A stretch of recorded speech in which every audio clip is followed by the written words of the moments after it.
Hi book friends, I hope you're all doing well and having a very lovely day and taking care of yourselves. I'm Ki and welcome back to my booktube channel. We're just gonna jump straight into things and I'm just gonna introduce you to the topic of today's video. So I've asked a couple of my mutuals to tell me what their top reads of 2024 was, and instead of giving me one book, some of them have given me actual lists and a couple options to pick from. I have picked a total of 6 of my mutuals to read their recommendations from, and as such I will be splitting this series into 2 parts. Today's parts I'm going to be doing the books referred to me by my US mutuals, because as you all know, with the looming TikTok ban, I feel like I just wanted to give like a little something back to them, and I wanted to film my reactions reading their favorite books. I'm going to start off with my very first mutual, Sara, also known as SDM Reads. I found her on BookTok, and you can also find her there on TikTok or on Instagram under the same handle. I think she has a YouTube account, I'm not very sure, but I will link everything where you can find them in case you really like the recommendations they gave me for this video in the description box. Sara has very kindly given me a couple of options to pick from, but I have decided among the list, I have been eyeing one book the entirety of 2024 and I for some reason have just not picked it up. I just walk by in the bookstore, look at it longingly and walk away. It is the Jasad Heir by Sara Hashem. Her saying that this is her favorite book of 2024 is definitely the incentive I needed. The next mutual that I will be getting recommendations from is Erin, also known as Bookish with Erin, again on all 3 platforms. She has given me 2 books to pick from, and Erin mainly reads alien romances, and I have also fallen down the rabbit hole of alien romances, so I like her picks the most. Especially I find that the books she recommends me are always a hit, like they're banger after banger and no misses. So she's given 2 recommendations to me, but the one that I'm going to be reading for her is The Maid and the Crocodile by Jordan Ifueko. I have been eyeing the Ray-Bearer duology by Jordan Ifueko, but for some reason, again like the Jasad Heir, I just have been putting off reading it. Really excited to check out The Maid and the Crocodile. Last book that I'll be picking from is from my good friend Racquel's recommendations. You can find her mainly on TikTok. I have gotten a bit of options to pick from, but I've decided that I will be reading Vampires of El Norte by Isabel Cañas. I read this book before as an audiobook, but I had to soft DNF it because I felt like I would read this better as an ebook. I've heard really good things about Vampires of El Norte. We have some really good books to read today. It's quite the selection. I have really high expectations for them. Either way, I feel like I'll really just enjoy the experience of reading them anyways. So without further ado, let's just jump straight into the reading vlog. I am currently on my beanbag, reading, very cozy. Let's begin. Hi, this is Ki from the future editing this video, and I realized that I did not give you a blurb of what The Maid and the Crocodile was about, so I'm just gonna read it off Storygraph on my phone right now. A romantic standalone fantasy set in the world of Ray-Bearer from New York Times best-selling author Jordan Ifueko. The smallest spark can bind 2 hearts, or start a revolution. In the magic-soaked capital city of Oluwan, Small Sade needs a job, preferably as a maid, with employers who don't mind her unique appearance and unlucky foot. But before she can be hired, she accidentally binds herself to a powerful being known only as the Crocodile, a god rumored to devour pretty girls. Small Sade entrances the Crocodile with her secret. She's a curse eater, gifted with the ability to alter people's fates by cleaning their houses. The handsome god warns that their fates are bound, but Small Sade evades him, launching herself into a new career as the curse eater of a swanky inn. She is determined to impress the wealthy inhabitants and earn her place in Oluwan City, assuming her secret foe past and the revolutionary ambitions of the Crocodile god don't catch up with her. But maybe there is more to Small Sade, and maybe everyone in Oluwan City deserves more too, from the maids all the way to the anointed ones.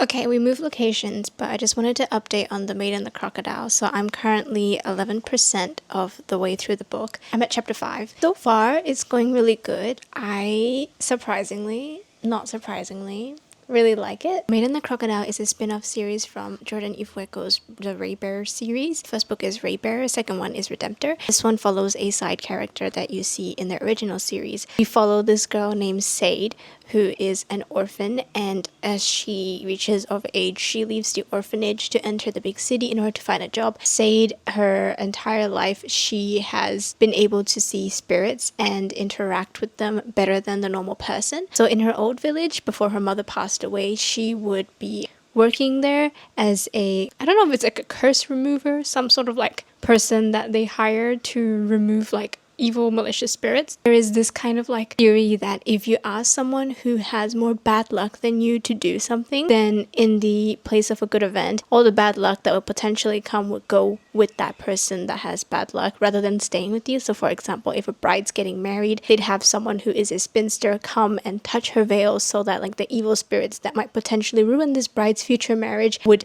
go with the spinster and instead, you know, like leave the bride alone. So it's like attracts like kind of thing.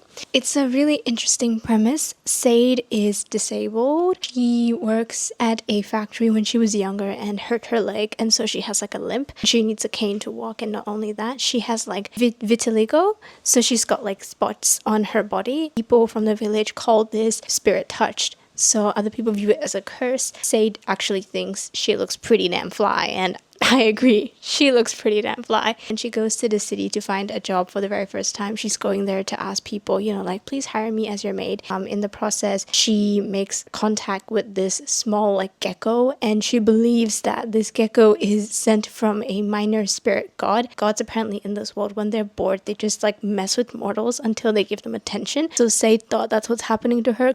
This gecko, she tries to appease it. It follows her all the way to the city from up to when she left the orphanage. So she grabs one of those like beads from her hair and she feeds the gecko. She's like, here, take this as an offering and leave me alone. But in the process, she finds out that like, oh shit, I accidentally gave the gecko a bead that had my strand of hair that was tangled around it. If you offer a god something that's part of your body, like hair, and they officially are able to bind with you. This gecko actually was whispering in her ear, Crocodile. Right before she left the orphanage, her orphanage director actually told her, beware of the crocodile god. This entire premise is that the crocodile god is someone to be feared and someone to avoid, like the plague. It's known that this god takes human girls as their offerings. And this gecko says Crocodile. Said decides it's easier not to fight fate and to just follow along. So she goes with the gecko and enters this hut. There she crosses this chalk line and ends up opening a door into a completely different place. So she finds herself in this random courtyard. She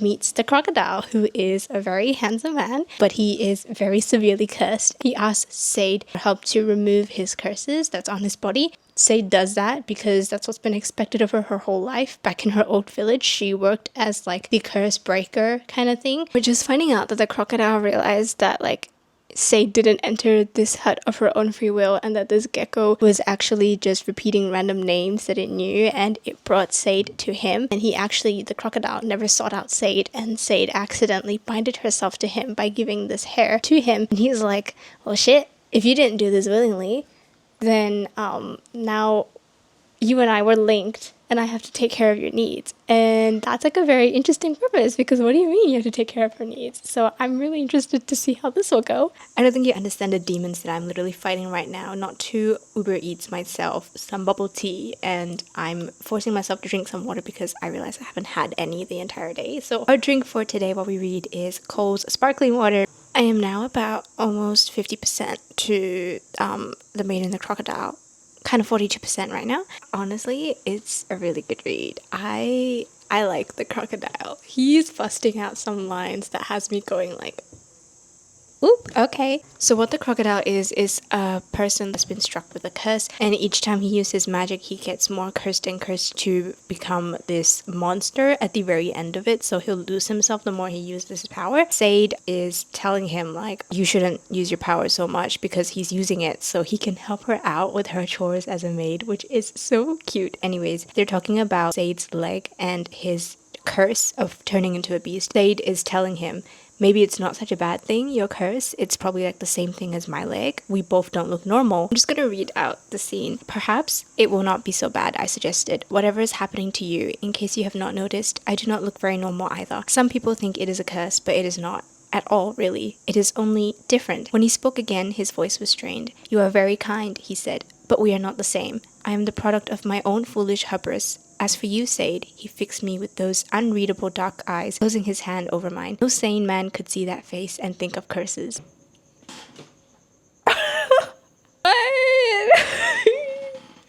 I like this guy. I like this guy a lot. There's another scene where ever since she's been at the orphanage, she's been called Small Sade because it's meant to mimic like her physical qualities and stuff. He has just been calling her Sade this whole time. I withdrew sharply as though waking from a trance. Small, I mumbled, turning my back to him. Beg pardon? I had removed my prayer pebble when I went to bed, but now I found it in my wrapper and wedged it inside my cheek. Small Sade, I said. That is what everyone calls me. You forgot. I did not forget, he replied, floating his body around mine so he faced me on the terrace again. I disagreed. Oh my god, he will not let her put herself down. Sade, Sade, my girl, you deserve all the happiness in the world, and you deserve the crocodile, and you deserve each other. I literally don't even know, like, the next half of the story, but honestly, I'm sold. This man, 10 out of 10. I'm gonna try and keep this reading experience as spoiler-free as possible, but like I will be sharing some scenes to make me kick and giggle my feet because how could I not? Hi, hello. The setting hasn't changed, but I promise you it is a new day. It is the next day. I read a bit more of this last night, so now I'm up to 68%. I pulled my jaw from yawning, I think like yesterday, and I woke up and it really hurts. So it hurts to talk, it hurts to eat, and I'm just like in a bad mood. 68% of the book. I can finish this today. 100%. The crocodile, man.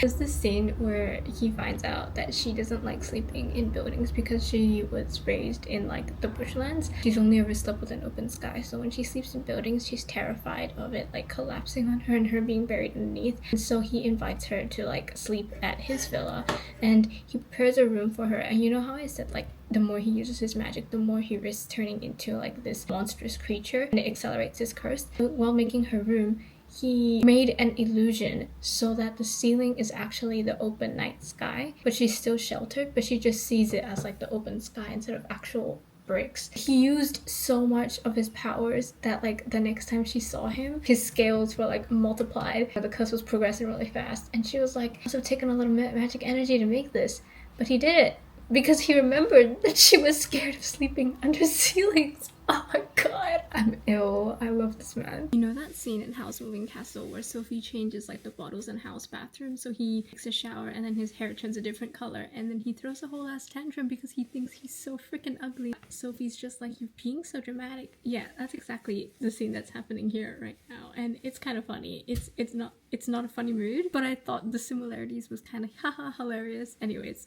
first, that each person is many things and always will be, no matter how often they are pressured to fit one role or to pursue one future. Second, that there is power in numbers, and a sea of ants can change the world more in a day than a giant can in a lifetime. May you grow to love your ordinary as I have grown to love mine. May we always grow in our own multitudes. Last page, guys, of The Maid and the Crocodile. We are officially finished. This was a really nice book. I liked it a lot. Thank you, Erin, for another lovely recommendation. I can't stop smiling. I liked that this book was more than just a romance. It's obviously a spin-off from the original duology, which is Heir and Redemptor by Jordan Ifueko, and I think if you're not the kind of person who's able to ignore the storylines and just like jump straight into a book that is part of a series like I can, then it would probably be very beneficial for you to read the original duology. I just jumped right into this and it's making me want to pick up the duology, which I would definitely be doing. The main protagonist has a disability. She has a leg that she injured while working at a sweat mill as a child. A story about, you know, like common people trying to find their voice in a place that is ruled by the rich. It's technically set after the events of Heir and Redemptor, where it's like a reformed society, but obviously you can see the flaws of the reformed society pointed out. So it's like a really nice way that the author is trying to say, yes, this was the ending of the original book, but it's not perfect. Because yeah, it's so realistic. Like every change cannot be 100% foolproof. I love that the main girl was just very headstrong. She doesn't let herself get swayed by love or anything. There's always an emphasis on making choices for yourself and not letting anyone put you down on what you view is important to you. I'm gonna move on to our next read, and this is a book that was suggested by Sara. We're gonna be reading the Jasad Heir by Sara Hashem. I'm gonna read the synopsis of the Jasad Heir off my phone really quick. In this Egyptian-inspired debut fantasy, a fugitive queen strikes a deadly bargain with her greatest enemy and finds herself embroiled in a complex game that could resurrect her scorched kingdom or leave it in ashes forever. 10 years ago, the kingdom of Jasad burned. Its magic outlawed, its royal family murdered down to the last child. At least, that's what Sylvia wants people to believe. The lost heir of Jasad. Sylvia never wants to be found. She can't think about how Nizal's army laid waste to her kingdom and continued to hunt its people. What if she wants to stay alive? But when Erin, the Nizal heir, tracks a group of Jasadi rebels to her village, staying one step ahead of death gets trickier. In a moment of anger, Sylvia's magic is exposed, capturing Erin's attention. Now, to save her life, Sylvia will have to make a deal with her greatest enemy. If she helps him lure the rebels, she'll escape persecution. A deadly game begins. Sylvia can't let Erin discover her identity, even as hatred shifts into something more. Soon, Sylvia will have to choose between the life she wants and the one she left behind. The Scorched Kingdom is rising, and it needs a queen. Okay, so we got some enemies to lovers going on. I'm very interested. Let's just dive straight into it. I've got my drink. It's a fruit tea. It's rose, lychee, and lemon with mango jelly. As always, I'm going to be reading it off of my Kobo, so let's get started. I just had my dinner, and I restarted reading the Jasad Heir. So far, I'm up to chapter 4. I stopped reading for a bit, and then I got distracted for like the next 3 hours. I did everything else but read. And I think this is probably manifesting that it's a slow burn enemies to lovers, because it's quite rare that up to chapter 4 we still haven't met the main love interest. I love slow burn, so I'm really hoping that's what this is. Just seeing her life in this village under her secret identity, and then like, you know, how she interacts with the people in the village. So they're all preparing for the tournament and stuff, so exciting. It is currently 11. I might keep reading for as long as I can, honestly. I feel pretty awake. I had some soda, so I feel like I need to sit and just wait for that to like go down. It is now New Year's Eve. I have not had a chance to read this book any more than I usually would, and it's been very busy. That does mean that I will not be finishing this book before the end of the year. It's not gonna count towards my reading goal. This Jasad Heir, it's enemies to lovers. Oh boy, the enemies to lovers are enemies to lovering, okay? 35% in, he's already broken some of her bones. I'm not condoning breaking bones as a way of showing affection, but I'm saying it's giving, I really freaking hate you.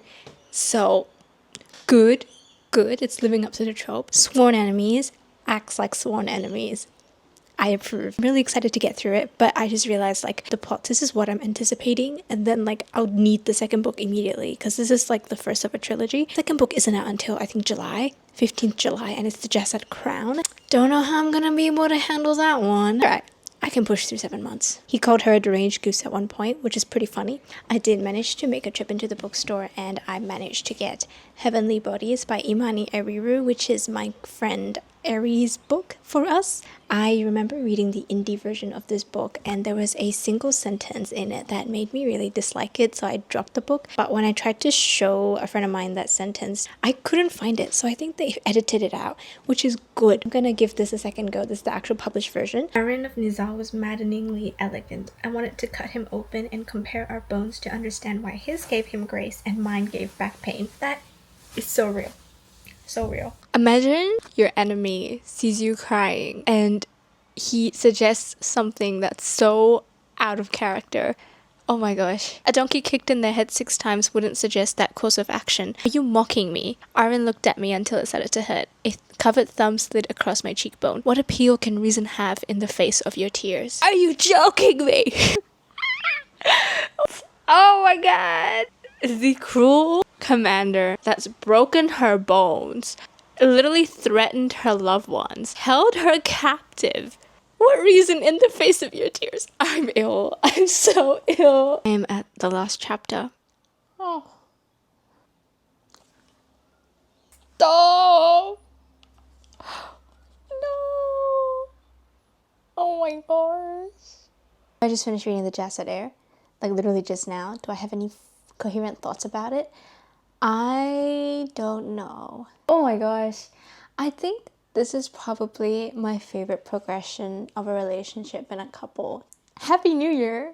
We're in 2025, so this makes it officially the first book I finish in 2025. What a wild entry to the year.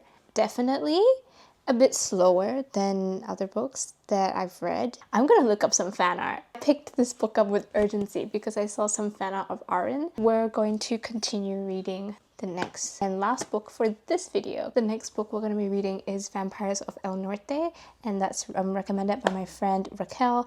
Racquel has a lot of really good Hispanic recs. I originally read as an audiobook from the library. They didn't have a physical ebook, either one of those that I could loan when I was listening to the audiobook, because Spanish wasn't my native language. It's not my native language at all. The audiobook for this and the writing style for this is very integrated. One of those stories where Spanish is such a big language used. When it comes to foreign languages that I'm not familiar with, I would really appreciate seeing them on paper and being able to follow along. Otherwise, it just loses its meaning for me and I'm not able to search things up. So that's why I soft DNF'd the audiobook. I've managed to get the ebook. I'm very, very excited for it. This is me realizing I may or may not have forgotten to give you guys like a little blurb of what the Vampires of El Norte is about, so I'm just going to read the storygraph summary. As the daughter of a rancher in 1840s Mexico, Nena knows a thing or two about monsters. Her home has long been threatened by tensions with Anglo settlers from the north, but something more sinister lurks near the ranch at night, something that drains men of their blood and leaves them for dead. Something that once attacked Nena 9 years ago. Believing Nena dead, Nestor has been on the run from his grief ever since, moving from ranch to ranch, working as a vaquero. But no amount of drink can dispel the night terrors of sharp teeth. No woman can erase his childhood sweetheart from his mind. When the United States attacks Mexico in 1846, the two are brought abruptly together on the road to war. Nena as a curandera, a healer striving to prove her worth to her father so that he does not marry her off to a stranger, and Nestor as a member of the auxiliary cavalry of ranchers and vaqueros. But the shock of their reunion and Nena's rage at Nestor for seemingly abandoning her long ago is quickly overshadowed by the appearance of a nightmare made flesh. And unless Nena and Nestor work through their past and face the future together, neither will survive to see the dawn. So that is the blurb of Vampires of El Norte. Very interesting, very cool. Anyways, back to the vlog. 11:30, and I am around 22% of the book. I only just started reading it because I procrastinated reading the whole day. I thought I was just gonna sleep and not film anything. The lights are off, so I'm using my phone as a torchlight to give me some lighting right now. The Vampires of El Norte, the whole storyline is that there's these two main characters, Nena and Nestor, and Nena is the daughter of this big like rancho. He's like the boss in the area. He owns this giant ranch, and she's the daughter of a wealthy man. Nestor is someone who had fled his burning home with his uncle and his grandma, and he moved to where Nena lives, and since young they've been best friends. They have a crush on each other. They're like childhood sweethearts, but like they've been forbidden from being with each other because it's like rich girl, poor guy. He snuck out at night to go find some hidden treasure. Instead of finding treasure, they got attacked by vampires. More specifically, Nena got attacked by vampires, and this vampire bit her neck and it left like this huge wound. She's bleeding profusely, and Nestor, as a 13-year-old boy, he managed to somehow like kill this vampire. He brought Nena back to her family home, didn't explain anything, cried out for help, and her, like Nena's father and her mother sees Nena in this state and ends up like having to carry her back in the home. And then the last thing Nestor hears is her mother proclaiming, "My daughter is dead," because Nena's not breathing at this point and she's so pale. Nestor just couldn't take it, so he ran away. Story cuts to 9 years later, where he is now no longer living in the same place he used to, very far away from his original place. He's built his own life, but he's haunted by the ghosts of his past. He loved Nena, and even if he sleeps with other women, he can't get Nena out of his head. One day he gets a letter from Nena's brother, sends him a letter. He basically asks Nestor, please come back. We're going to go to war with the Anglos. I think they took Texas. They said they're going to take the other areas by force. The ranchos in the nearby regions were like, we're not going to stand for this. We're going to war. So they're like, every rancho are going to gather all their cowboys, and they're all going to war, and they're going to fight these white people because they're not going to give away their land. Nena's still alive, by the way. The story cuts 9 years later, and we find out that Nena is very much well and alive. The last thing Nena remembers is her going to that place with Nestor, and then she's suddenly back in her childhood home. Somehow managed to heal her, I'm guessing. Since then, she's been training as a healer under her grandma's guidance. She hears the news of this war. She tells and convinces her dad, with the help of her brother, that she would be an asset to this war. as a healer because she wants to prove her worth to her dad because they keep trying to marry her off and she doesn't want to be married off. The only man she's ever loved is Nestor, but to her knowledge, he just left. So she doesn't know why he left. She just knows that he abandoned her. So there's like some wounds and misunderstandings between the two. I filmed this clip to tell you guys that it's so frustrating, or like it's like so much anticipation knowing that he is going to see Nena and like he's going to find out she's been alive. And I'm just wondering what kind of reaction he'll have. Guys, look at this scene. Oh my gosh. The footsteps behind her hesitated, continued. What the hell are you talking about? Nena? Don't call me that, she shot over her shoulder. Strangers address me as Magdalena. Vaqueros me call me señorita. Or better yet, say nothing to me at all. Understood? She heard a sharp intake of breath through his nose. Her barb struck him. Good. He deserved it. She wished she could turn around and pierce him with 1,000 more, with every hurtful thing she had to say, to make this insultingly carefree man feel a fraction of what she felt. Madre Santa, he drawled, dry and mocking. Casimiro should have warned me that you became such a brat. Nena whirled to face him. He touched the brim of his hat in an exaggerated gesture. Señorita, he added belatedly. What? Oh my god! Bro, I was listening to this scene as an audiobook on public transport. The way my eyes just went, oh! And I probably look so crazy on the train, but wow. Okay, Nestor, the freaking sass. Insane. I love this. This is the dynamic I want. Good morning. So I woke up today and the first thing I did was grab my Kobo and finished off Vampires of El Norte. Ooh, that sounded really bad. It's not as in like, oh, this book was bad. This book was spectacular. It was show-stopping. It was gorgeous, stunning, everything I could have wanted and more. Now listen, I do not typically like books where the couple already has some kind of history with each other.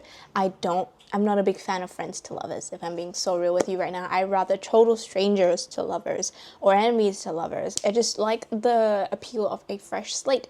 However, this is ex-friends to lovers. Nestor believed she was dead, so he lived knowing that he caused the death of his best friend. And she lived knowing that her best friend willingly abandoned her without a word and left and walked out of her life.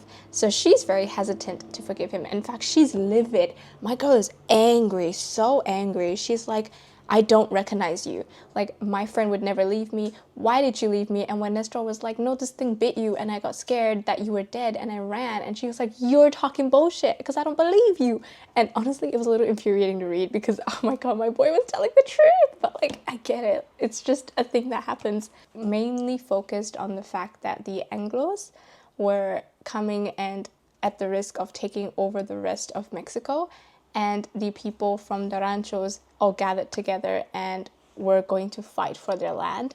It's so interesting that a book that has a supernatural element like vampires can be set with this kind of like dispute, this kind of war happening, and somehow the vampires are the lesser evil. Like, they are present in this book 100%. There are some times where they have more of a dominating presence. But would I say they're the true antagonists of this book? Absolutely not. I'm not very familiar with American history, but this probably has something to do with like the taking of Texas and the civil disputes that followed afterwards and about Mexico's independence. So yeah, it was very eye-opening. I learned a lot of new things through reading this book. I would highly, highly recommend this. Thank you again to my friend Racquel for recommending this book to me. It is now one of my favorites, and now I need to read more of Isabel Caña's works. And with that being said, this is the end of today's video. This brings me to the end of part 1 of reading books my friends recommended me, because I have 3 other recommendations that I will be doing in a separate video because this is getting a little too long. This was a very amazing experience. I don't know about you guys, I enjoyed it because I was reading it. But if you ever do decide to read these books, sincerely hope you enjoy them, and I hope that you have such a blast reading them. If you ever read Vampires of El Norte, I highly recommend the audio for this one and also the physical. But yeah, the audio really breathed life into characters, and it was very life-changing, spectacular. So yeah, But aside from that, thank you for tuning in, and I will see you guys next time in my next video. Bye! Probably start with. I like the way she smiles. She got me staring for a while. Got me staring for a while. Yeah, yeah. Baby, it's our conversation.